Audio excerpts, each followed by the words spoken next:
Good morning. Welcome to Sacred Enzyme. I'm Stacy. I've got some stuff today. It's just going to blow your freaking mind. Wow.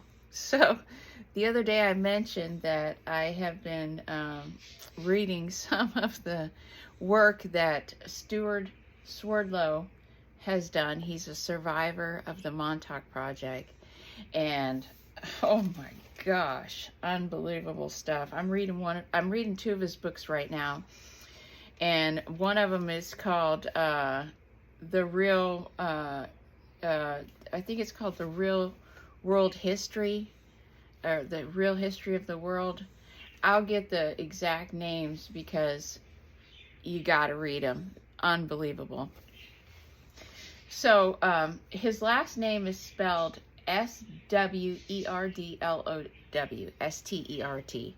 And you can go on Amazon and you can get his books, or you can go to Thrift Books and do the recycling. I really like that. So I order a lot of my stuff through Thrift Books, or I do online reads.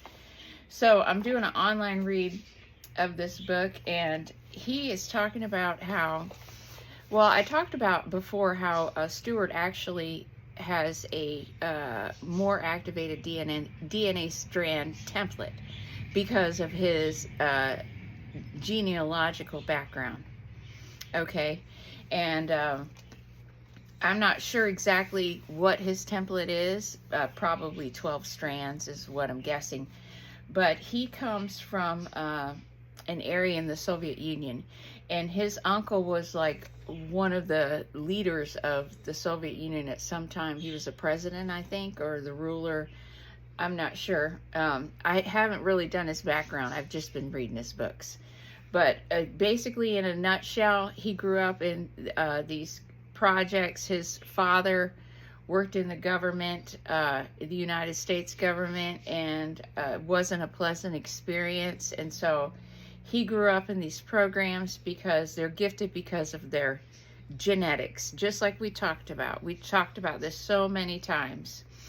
So the interesting thing was that during all of these projects that he was, because he had a more activated DNA strand template, he's able to connect with source.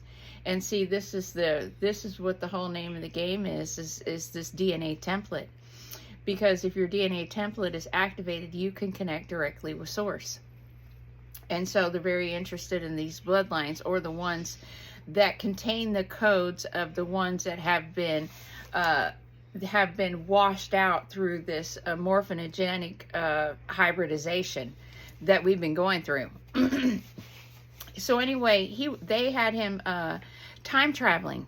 They had him time traveling. And when you start learning about all this stuff with this Keylontic science, and you start listening to hours and hours of these lectures, at first it really is kind of hard to wrap your mind around. But the more you start listening to Ashiana Dean's lectures, and everybody should listen to those, and start reading some of these books of these people that have had these experiences, you'll start to see there's a lot of commonalities. And what he was saying was they sent him back in time. They sent him back in time to kill Jesus. And this would have been Jesus number, well, it could have been Jesus number 12, because Jesus number 12 was the one that brought the 12 strand template back. If you remember, they put him. And I think this is the Jesus that he's alluding to, because he also he follows through Asia, where they have a place where they say is Christ's tomb.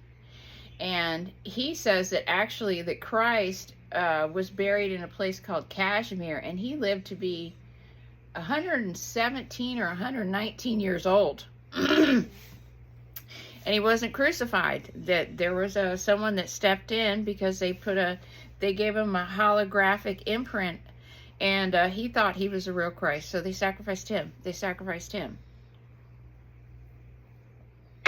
So he said that he went back to murder Jesus, and he said that he couldn't do it.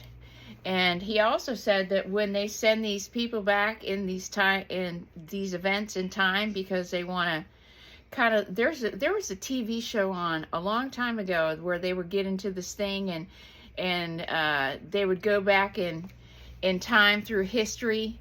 It was a really interesting show, and they were time traveling. There was a girl and there were two guys, and there was a guy, his last name kept coming up all the time, and it almost sounded like Rothschild, but it wasn't Rothschild, but it was close. Started with an R, and it turned out that that was her father, because she grew up in an MK Ultra program. Obviously, she just didn't realize it. So anyway, it was a really interesting show.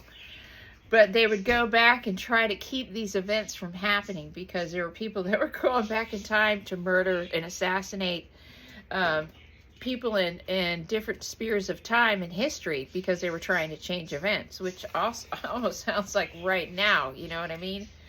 So he said that he couldn't kill Christ, but he said, but they were that they could watch you, that they watch the person as they are, I guess, as their avatar, right? Because they're time traveling. So they would have to be able to go into some type of liquid light form. Obviously, that's why they could time travel. You would have to have those activated DNA strands to be able closer to the fourth dimension of your matter body, is the way I'm guessing it. This is why this blood is so important. Anyway, he said that they sent him back to collect his blood when he was hanging on the cross, and he said he did do that. And he said then he was sent to Mars to deliver the blood, because, you know, there is a whole colony on Mars, inside of Mars, and that they use that blood to clone another Jesus. And that this Jesus will be brought back here for a fake second coming of Christ. That he's a clone Jesus, and it's here for, you know, world domination. So all these Bible thumping people, boy, oh boy, we're going to have us a time that people better wake up. People better wake up. I mean, you know, see, this is all the brainwashing. This is a long game, folks. This is a long game. Man, I'll tell you. And he also says that Jesus had a twin. See, we read the Gospel of Thomas a while back, and I said that, you know what, he did have a twin. That's why this is the bloodline, the Rh negative bloodline, where the twins run in the families. They run in the families. I have twins, and there's twins in my family. So I know that there's something to twins, and I know a lot of people that do have these, come from these bloodlines, they have twins. So I think it has to do with the one Jesus that didn't have all of the DNA strands that he needed, because he had been hybridized with Anunnaki. So yeah, or reptilian, whatever you want to call it. So yeah, I'm pretty sure that my family's bloodlines, the founding fathers, are infiltrated by, look at the skin, reptilian, I'm not gonna lie.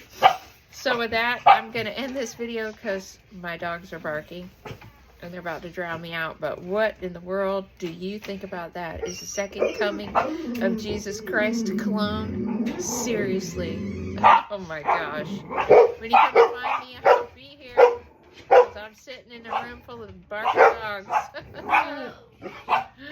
So thanks for watching Sacred Enzyme, and I'll catch you on the next one. Bye-bye.